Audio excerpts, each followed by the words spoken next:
Selamat datang sahabat ilmu. Kali ini kita akan membahas mengenai isu mental health dan penanganannya. Akhir-akhir ini kesehatan mental menjadi pembahasan yang hangat di kalangan pemuda, khususnya Gen Z. Apa dampaknya pada kualitas hidup seseorang? Sebelum kita lanjut, jangan lupa untuk like, komen, dan share video ini agar informasi ini dapat tersebar lebih luas. Tekan tombol subscribe agar tidak ketinggalan konten-konten menarik dari kita. Kesehatan mental menjadi sorotan utama di kalangan pemuda, dengan semakin banyaknya percakapan dan kesadaran terkait isu ini. Namun, apa sebenarnya definisi umum kesehatan mental? Dan mengapa ini menjadi pembicaraan hangat di kalangan pemuda? Kesehatan mental mencakup kondisi emosional, psikologis, dan sosial yang baik, bukan hanya ketiadaan stres. Ini melibatkan kemampuan untuk mengelola tekanan, berinteraksi secara sehat dengan orang lain, dan merasa sejalan dengan diri sendiri.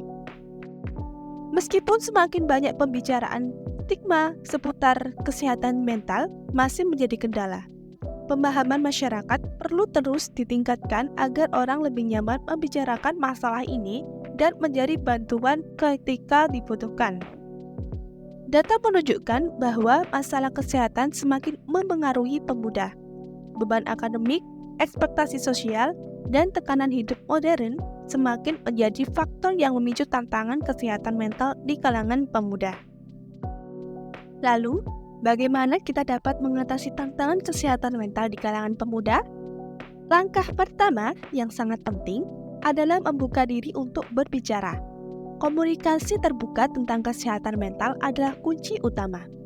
Jika Anda atau seseorang yang Anda kenal mengalami masalah, jangan ragu untuk membicarakan dengan teman, keluarga, atau profesional kesehatan mental.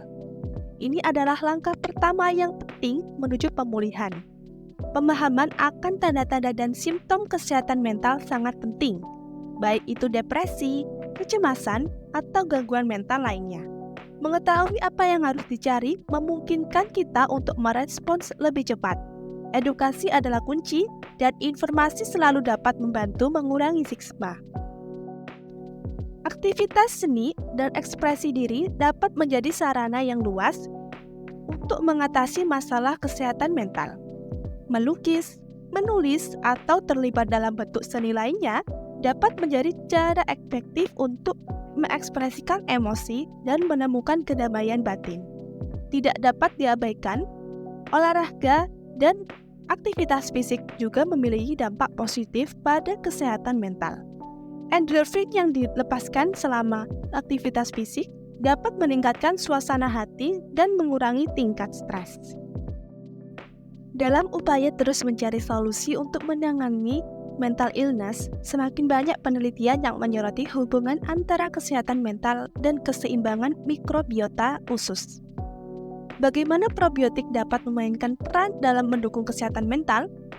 Penelitian menunjukkan bahwa keseimbangan mikrobiota usus memiliki dampak langsung pada fungsi otak dan kesehatan mental. Probiotik sebagai bakteri baik dapat memainkan peran penting dalam mempertahankan keseimbangan kesehatan fisik maupun psikis. Beberapa strain probiotik telah terbukti dapat merangsang produksi neurotransmitter seperti serotonin dan dopamin, yang berperan dalam mengatur suasana hati dan mengurangi tingkat kecemasan. Ini memunculkan potensi probiotik sebagai agen penyeimbang mental. Berbicara tentang serotonin dan dopamin, dua hal ini memiliki fungsi yang sama dalam pengaturan suasana kebahagiaan pada otak, namun memiliki sedikit perbedaan. Serotonin sering disebut sebagai hormon kebahagiaan dan memiliki peran kunci dalam mengatur suasana hati. Selain itu, serotonin juga berperan dalam mengendalikan nafsu makan, tidur, dan berbagai fungsi biologis lainnya. Di sisi lain, dopamin sering dikaitkan dengan sistem hadiah otak.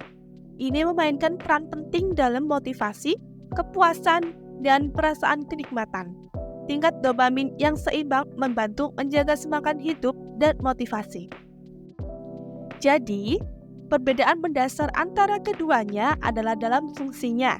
Serotonin lebih berfokus pada stabilisasi suasana hati dan kesejahteraan umum, Sementara dopamin lebih terlibat dalam motivasi, keinginan, dan sensasi kenikmatan. Bagaimana keduanya dapat membantu menurunkan mental illness secara biologis?